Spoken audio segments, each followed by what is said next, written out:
Accrediting Excellence, the international authority for professional coaching and mentoring, proudly presents Both Sides of the Coin.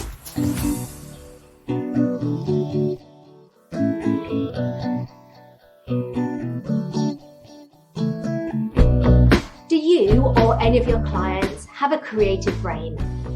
Those of us with a creative brain have our own way of doing things. When we're in full flow, we can be intuitive, instinctive, quick and brilliant. But on the flip side, sometimes the simplest of things just seem to overwhelm us and can be debilitating.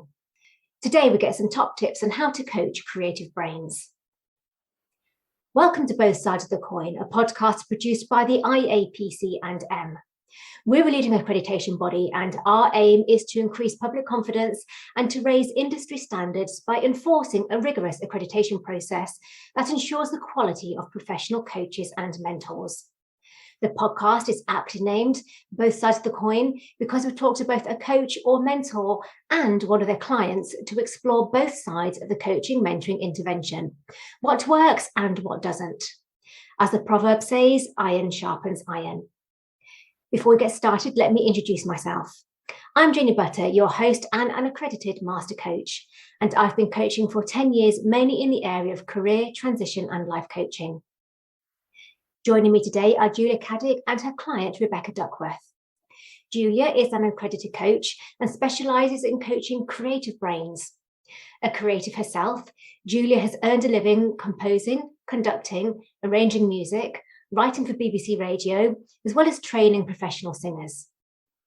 Whether creativity is exercised in music, science, tech, business, or the arts, as Julia knows from personal experience, those who have creative brains sometimes face particular challenges. And her client, Rebecca, is a professional musician, choir trainer, and vocal coach, and also a near empty nester. And she's working with Julia to gain a vision for her future. Welcome, both of you. I'm going to start with Julia and then flip over the coin and speak to Rebecca. Julia, tell me about yourself. So most of my working life, I've been working in the arts, which is a great privilege and a great joy to do something that suits your own gifts so well. And so most of that has been music connected, but I also worked for many years in children's theatre in London. My recent years, I've been training singers one-to-one as the main bread and butter. And then for the last few years, I found myself, I guess for the last 5 years, the back of my mind, I'd been thinking that it would be wonderful to work with the bits of my clients that's not just about what was going on in their voice. And when you're working one-to-one, and Rebecca will attest to this, I'm sure, as will have experienced it, when you're working one-to-one with someone on their voice, it's very personal. And so often you get insights into other parts of their lives because people, when they're sharing about their voice, they share about their lives as well. And for some years, I'd been thinking it would be wonderful to go off and expand my coaching from just coaching the voice and the person as the performer to actually widening that out. And so during the first lockdown and the pandemic, I started putting plans down to train as a life coach. And that's what I did. And I've been I am currently still developing my practice, coaching what I call people with creative brains. And I put it that way because we tend to think of creatives as being the person who writes a novel or the person who paints a picture. And actually, creative brains can be people, the scientist whose brain works in a particularly creative way, or that in Cambridge, there's a lot of people who work in tech, app developers, who have incredibly creative brains in the way. And so it's more about how people think than what they produce. When we start with a client, how do we know if they fit into that creative brain category? So when people contact me, the first thing I do is I will have a phone call with them, and I'm sure you do this in your practice probably too, a discovery phone call, and that's kind of a no obligation chance for them to talk to me about what their issues are, and then in that conversation we're exploring a little bit. They're trying to explore what it is that I do, and I'm working out what it is that they're looking for. And in the way we interact, you get a picture as to whether this person is, and this is a two-way thing, isn't it? They're getting a picture as to whether this person can work with them, and I'm getting a sense as to whether they are, as it were, my tribe, because not everybody is going to be the ideal coach or the ideal client. And I think we find each other quite well, actually. So what type of particular challenges do people with creative brains face?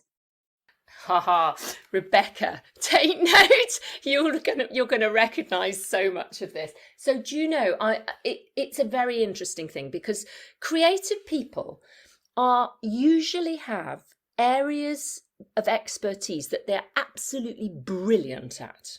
Absolutely brilliant. And they're so good at it, they don't know how good they are.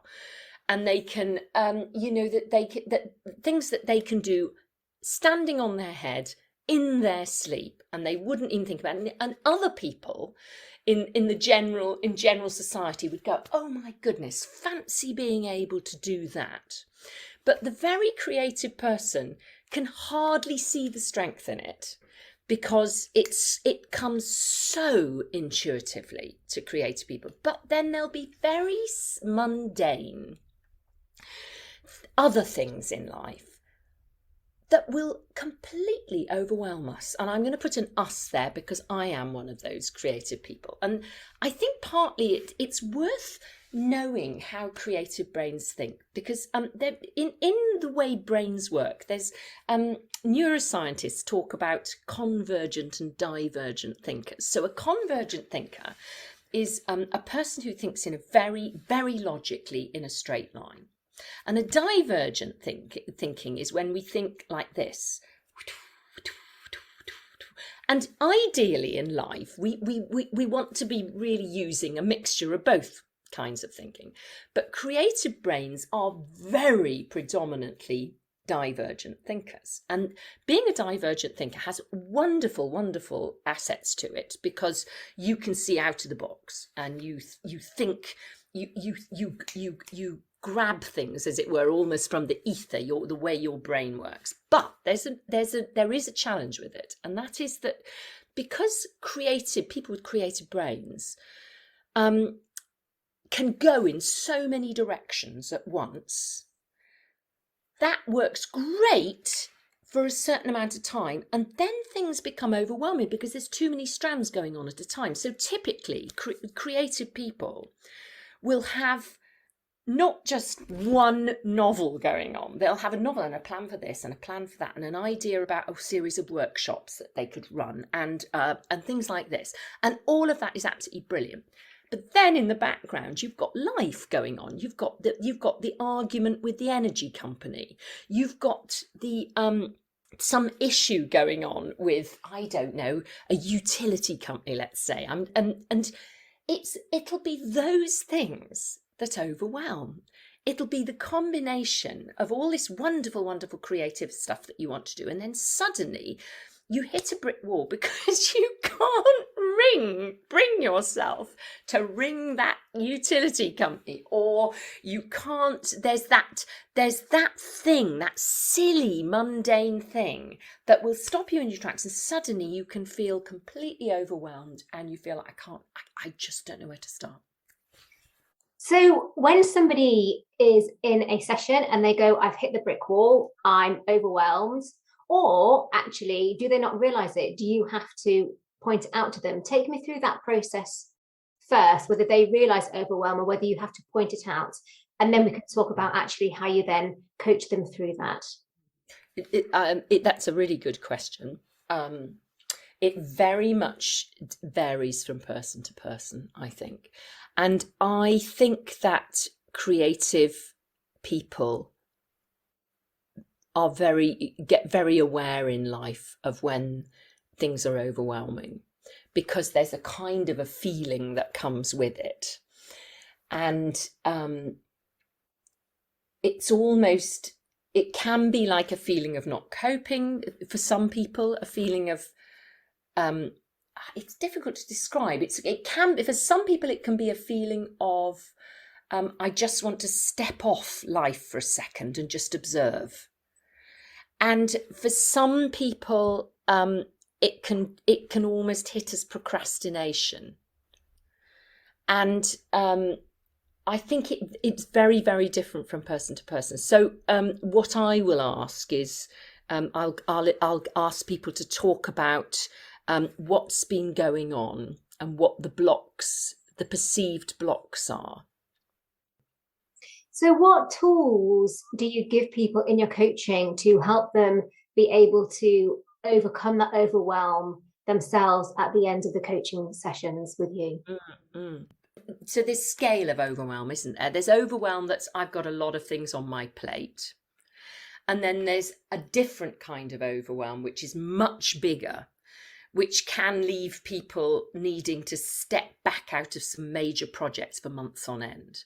So I can't give you one answer to that. There isn't one answer, because it very much depends on the nature of that overwhelm, just how big a scale we're talking about. But what I would say for your small scale, shall we say, overwhelm, when there's just an awful lot of stuff on the plate, I would I'm a big fan for myself of tick box lists and multicoloured stationery. And what I would do is I would write down the areas that are at play. So it might be this particular project has a certain number of things that need to be addressed, and so having different colours for each project, because you've got to realise the creatives, particularly artistic creatives, have so many pies on the go at the same time. And you break down so that you've got one action step to do. You set the bar low. And this is very different, I think, for the way creative brains work than other brains. I know an awful lot of coaching is talking about setting bars high.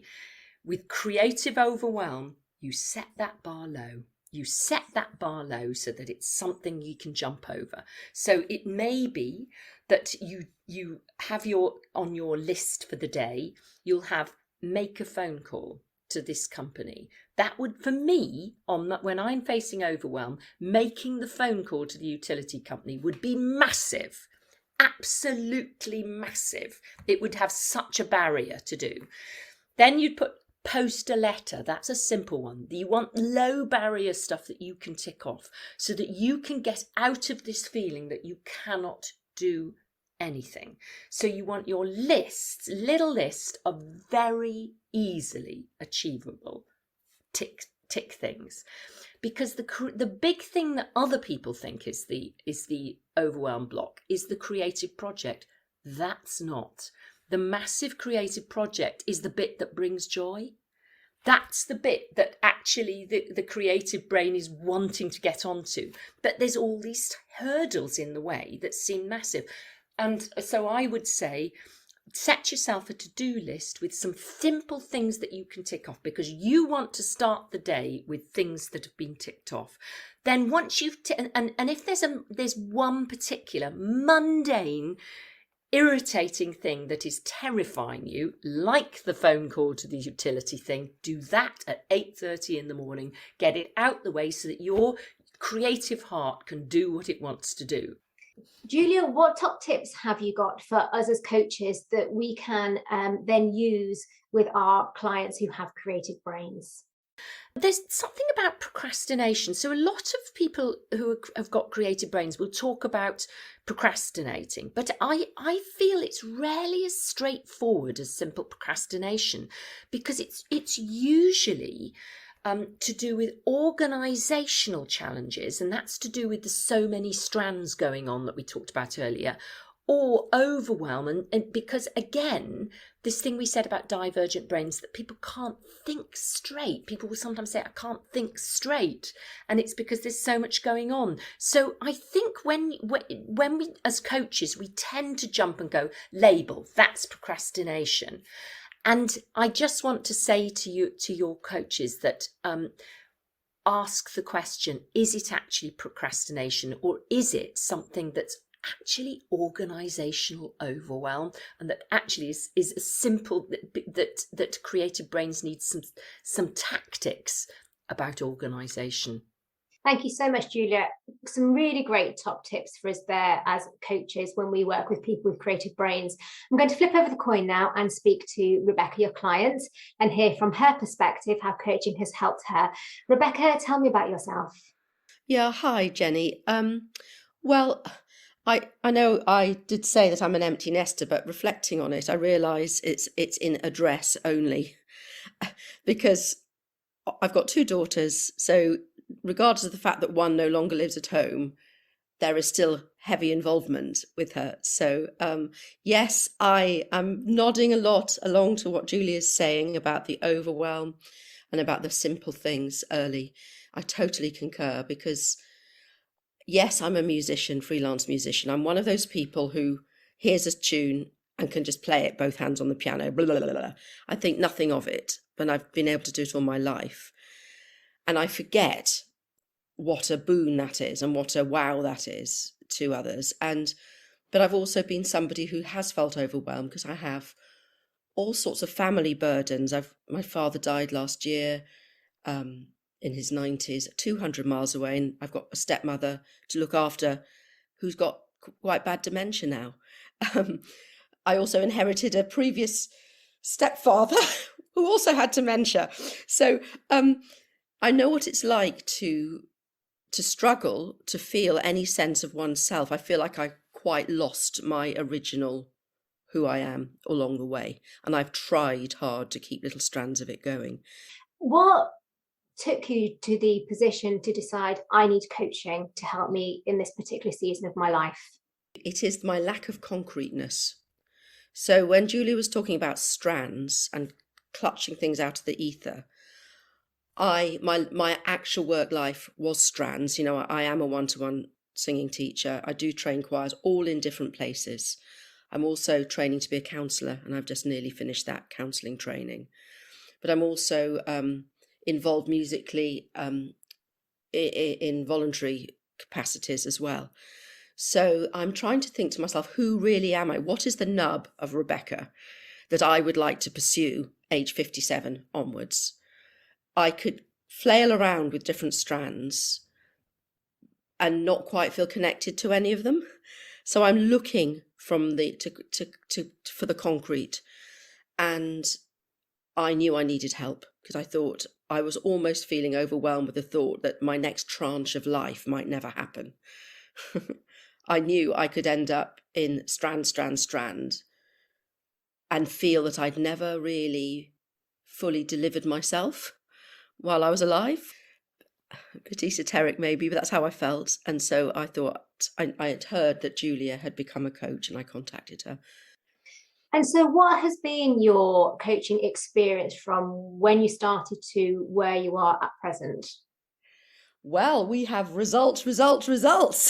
Hooray! Hooray! And the reason I was nodding along is because those results have come from those small things. So I have a very small private practice. Most of my teaching is out of the home, but I have a very small private practice. And when I've been sitting there playing the piano, accompanying people, I just had these ideas of getting them all together for a little informal presentation with lovely afternoon tea, get the elderly relatives in, etc., but to actually make that happen amidst everything else that's swirling around in my life, whether that's phone calls with social workers for my stepmother or helping my daughters, the very fact that we had homework of book the village hall, which I happen to live next door to get the venue. So I didn't feel really connected to that. I just knew it was a concrete action step. I took it. I've booked it. I then thought, okay, next concrete step, tell the pupils, invite them, not knowing how they'd receive it. They are totally excited. I have an elderly widower who was shedding a tear about coming to sing something. And a 12-year-old child who's extremely excited about it. So this whole vision is now actually about to happen in 10 days' time. That's so wonderful and so exciting. Really well done, Rebecca. I'm really pleased about that.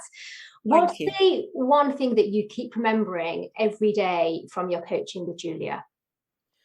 Well, the truth is I'm still working towards thinking every day. I can't say I've yet achieved the place where my thinking has become every day. It hasn't.